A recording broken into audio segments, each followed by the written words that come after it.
মূল্য। হ্যাঁ 80 টাকা বৌদি। 80 টাকা? কপিটা রাইখে দেন দাদা, আমার কাছে 50 টাকাই আছে।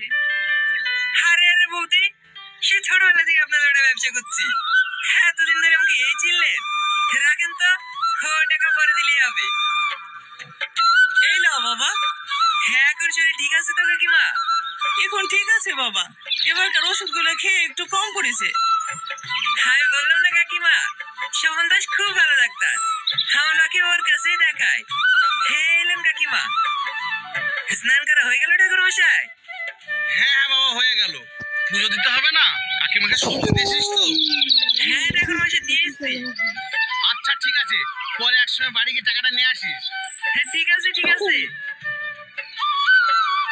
কি কইছো বৌদি?